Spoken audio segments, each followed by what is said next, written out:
Bom dia, primeiro C.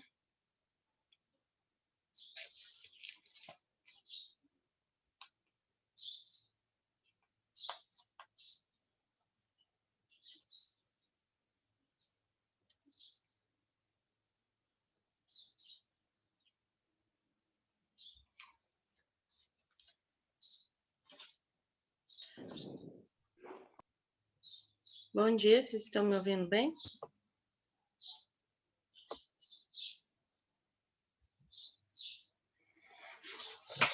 Então, vamos lá. Hoje a gente vai continuar tratando sobre o tema desse bimestre, impulso e quantidade de movimento, mas com um pouquinho de exercício e não só teoria, tá? Apareceu aí para vocês?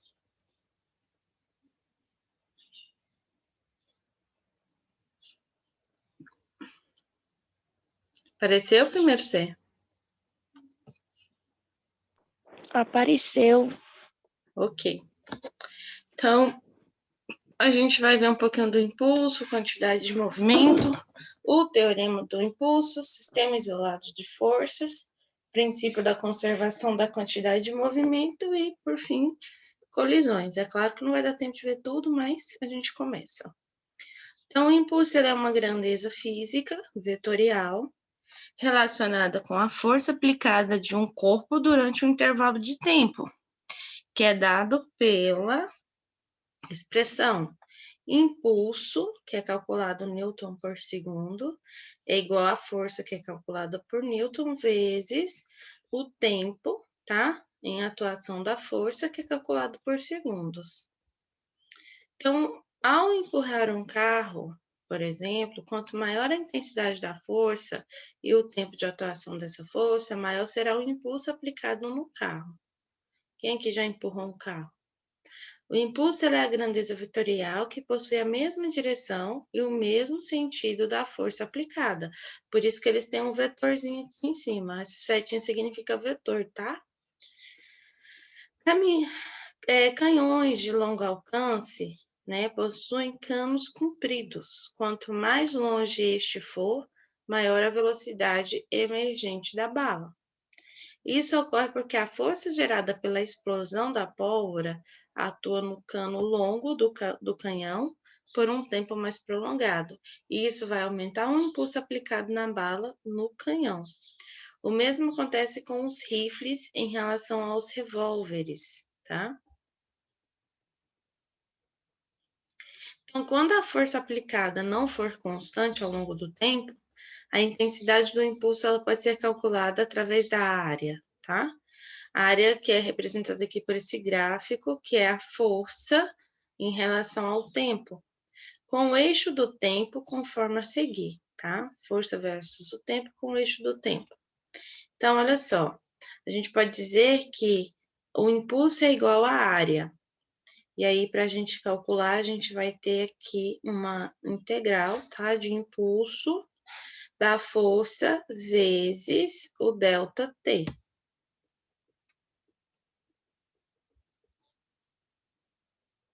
ΔT não, dt, na verdade. Todos nós sabemos que é muito mais difícil parar um caminhão pesado do que um carro que esteja em movimento com a mesma rapidez, não é? Isso se deve pelo fato do caminhão ter mais inércia em movimento, ou seja, ele tem mais quantidade de movimento. A quantidade de movimento, ela é a grandeza física vetorial que se relaciona com a massa do corpo e sua velocidade. Então, a gente pode dizer que a quantidade de movimento ou momento linear é dada pela expressão quantidade de movimento, que é calculada em quilogramas metros por segundo, igual a massa, que é quilograma, vezes a velocidade, que é metros por segundo, tá? Já a quantidade desse movimento ela é a grandeza vetorial que possui a mesma direção e sentido da velocidade. As unidades de dimensões do impulso, a quantidade do movimento são equivalentes. Então, a gente pode dizer que a gente chega nessa conclusão, ó, que o impulso é igual a Newton vezes segundo, que vai ser igual ao quilograma, dividido por metros por segundo ao quadrado, que é igual ao quilograma vezes metros por segundo ao quadrado, que é igual à quantidade de movimento. Então, olha só. Considere um corpo de massa que se desloca em uma superfície horizontal por uma velocidade inicial, V0. Em um certo instante, passa a atuar nele uma força resultante de intensidade durante um intervalo de tempo, que é o ΔT. O impulso produzido pela força é igual a... Então, primeira fórmula, o que a gente vai fazer? Impulso é igual a força vezes o ΔT, que é o tempo. Mais a força é igual a massa vezes a aceleração. Então, a gente pode dizer que o impulso é igual a massa vezes a aceleração vezes o tempo. E a aceleração, a gente já viu que é velocidade final menos a inicial dividido pelo tempo. Então, o impulso no total, o que ele vai ser? A massa vezes velocidade inicial menos velocidade final menos a inicial dividido pelo tempo, tá? Vezes o ΔT, que nada mais é que, nós vamos chegar na fórmula final, tá? Impulso é igual a massa vezes velocidade final menos a inicial. O impulso será, então, igual a massa vezes a velocidade menos a massa vezes a velocidade inicial. E no total, a gente vai chegar na quantidade de carga igual a massa vezes a velocidade, ou impulso, o vetor do impulso é igual à variação da quantidade de carga, que é o ΔQ, tá? Então, esse é o teorema do impulso. Para o mesmo intervalo de tempo, o impulso da força resultante é igual à variação da quantidade de movimento. Na verdade, carga, gente, é quantidade de movimento.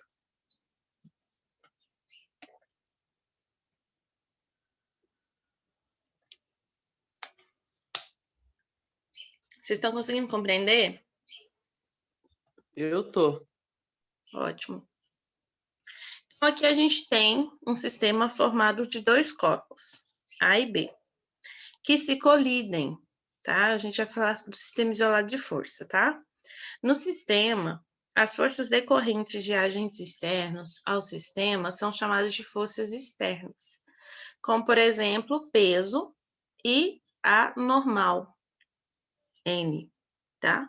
No sistema, a resultante dessas forças externas sempre é nula, então não esqueça disso.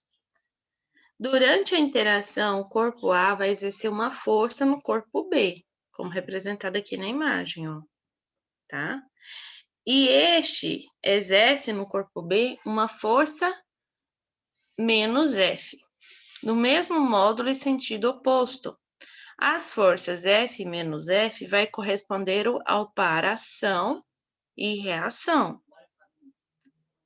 Denomina-se um sistema isolado de forças externas o sistema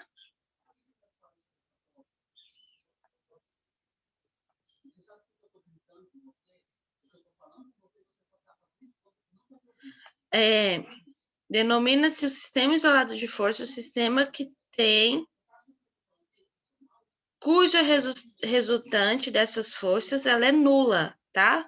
Que atua nele somente as forças internas. Então, o que quer dizer isso? Como a força do B é contrária à força do A, uma anula a outra. Então, vocês não esqueçam disso aqui, que no sistema isolado de forças externas, o sistema cuja resultante dessas forças ela é nula, é atuando nele somente a força interna. Então, quer dizer que a força externa vai se anular, e a única força que eu vou considerar é o que está dentro do próprio sistema, tá? A gente vai entender melhor isso depois. Considerando o sistema isolado de forças, o que a gente tem? Forças externas. Força resultante é igual a zero. O impulso é igual à força resultante vezes o ΔT do tempo. Nesse caso, o impulso é zero. Pelo teorema do impulso, o que a gente tem? Impulso é igual a quantidade de movimento final menos quantidade de movimento inicial. Então, o impulso no total vai ser igual a zero e a quantidade de movimento inicial será igual à quantidade de movimento final. Então, a quantidade de movimento de um sistema de corpos isolado de forças externas quer dizer que ele sempre será constante. A mesma quantidade de movimento que começou é a mesma quantidade de movimento que eu terei lá no final do processo, tá? A quantidade de movimento ela pode permanecer constante, ainda que a energia mecânica varie. Então, a gente chega aí nos princípios da conservação de energia e na quantidade de movimento de energia e da quantidade de movimento que são independentes. Então, a quantidade de movimento dos corpos que constitui o sistema mecanicamente isolado não é necessariamente constante. O que permanece constante é a quantidade de movimento total dos sistemas. E aí a gente vai ter uma observação de como seria isso, ó. Tá vendo? Começando aqui, ó, eu tenho esse movimento aqui somente, depois aqui ele já vai aumentando, por fim ele vai finalizando aqui. Durante uma explosão de um centro de massa do sistema, não altera o seu comportamento, pelo contrário, como representado, ele segue. Já as colisões, elas podem ocorrer de duas maneiras distintas. Depende do que ocorre com a energia cinética do sistema antes e depois da colisão. A colisão, ela é perfeitamente elástica, tá? A colisão, ela pode ser elástica somente e inelástica. Colisão perfeitamente elástica vamos ver o exemplo. A gente tem aqui duas esferas, A e B, elas colidissem de tal modo que as energias cinéticas antes e depois da colisão tivessem os valores mostrados aqui na figura, tá vendo? Antes, 8 joules, CA, tá? Colisão A, 8 joules, colisão do B, 4 joules. Depois da colisão, o A ficou com 5 joules e o B com 7 joules. Então, vamos entender o que quer dizer isso. Observe que, se calcularmos a energia cinética total do sistema, o que a gente vai encontrar? Antes da colisão. Então, a gente vai ter, ó, colisão de A mais colisão de B. Então, inicialmente, a gente vai ter 8 mais 4, que é igual a 12 joules. Depois, no final, colisão de A mais B, 5 mais 7, que é igual a 12 joules. O que a gente pode dizer? Nesse caso, a energia cinética total dos corpos que colidiram se conservou. Então, esse é um tipo de colisão na qual, além da conservação do movimento que eu tenho igual do início e igual no final, que sempre ocorre, também há uma conservação de energia cinética, que é o que a gente chama de colisão elástica. Então, colisão elástica, existe uma conservação de energia cinética. Se você somar energia cinética inicial, você terá o mesmo resultado na energia cinética no final do processo. Compreendidos isso? Compreendido isso? Primeiro C. Sim. Sim. E como que vocês vão somar? Fazendo isso aqui que a gente acabou de fazer no exemplo, tá?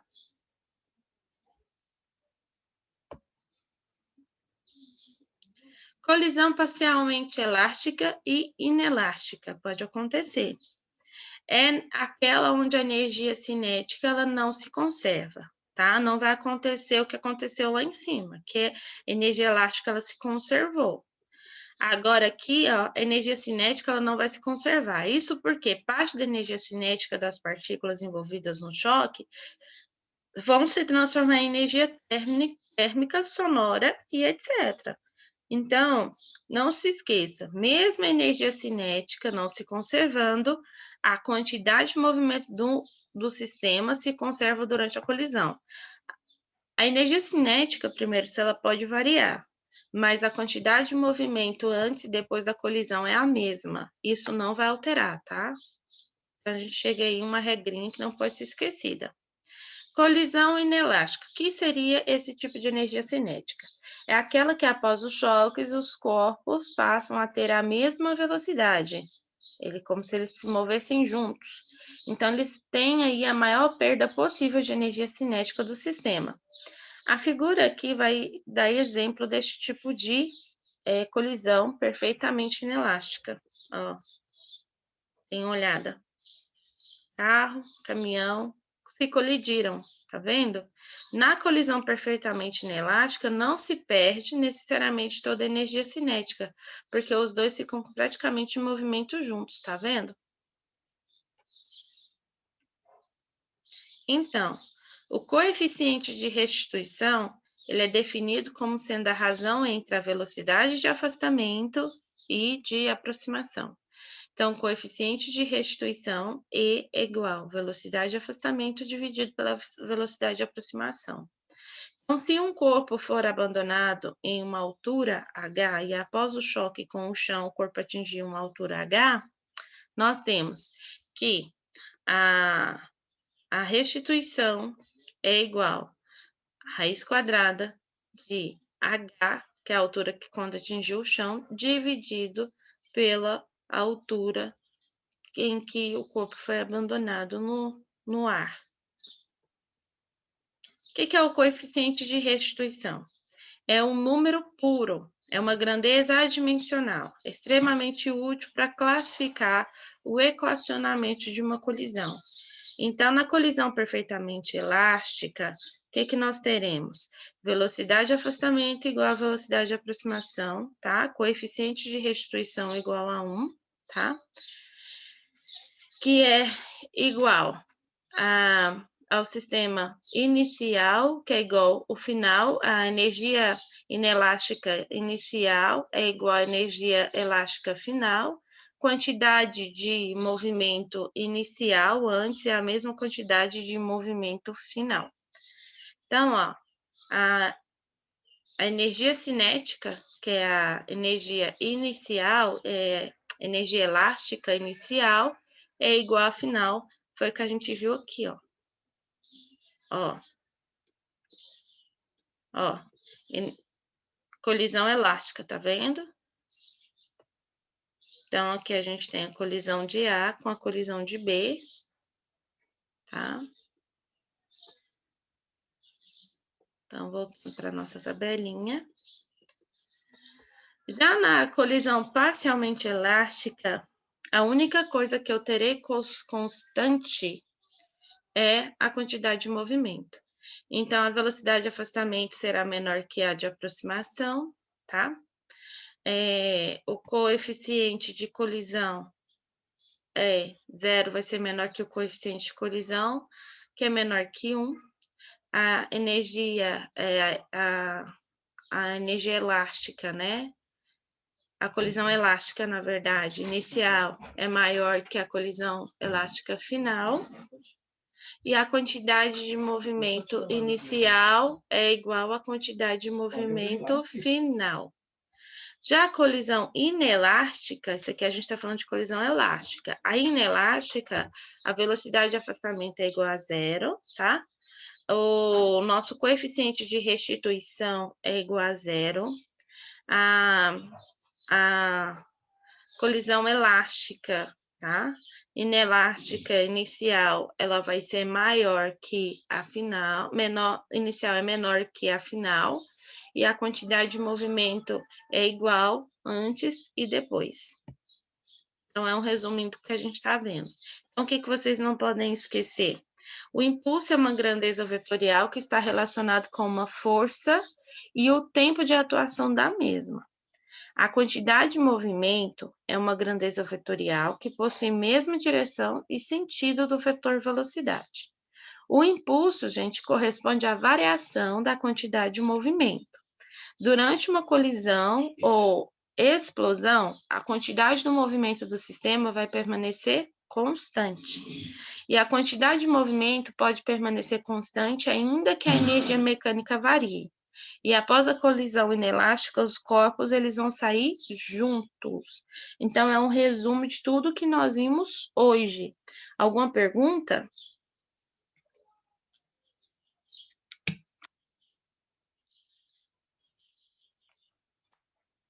Silêncio tá me dizendo que não, né? Eu acho. Então, eu vou fazer a chamada. Hoje a gente vai até aqui. Ninguém tem dúvida, então, não, né? Eu não tenho não, professor.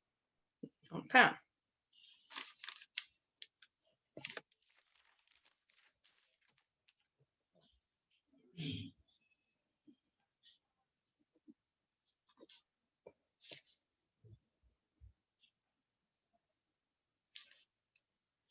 Então, vamos lá. Ronisley. Presente.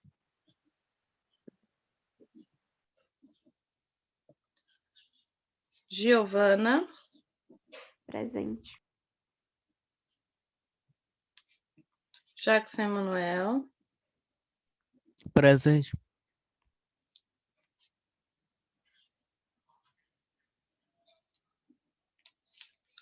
Esther. Presente.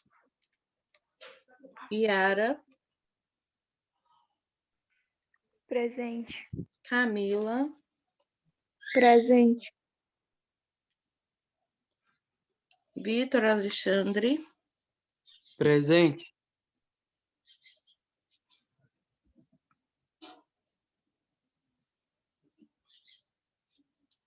Vitor Maciel. Presente, professor.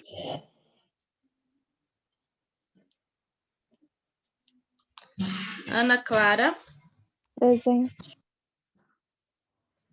Meninos, então é isso. Tenham um bom dia. A gente se encontra na nossa próxima aula, tá?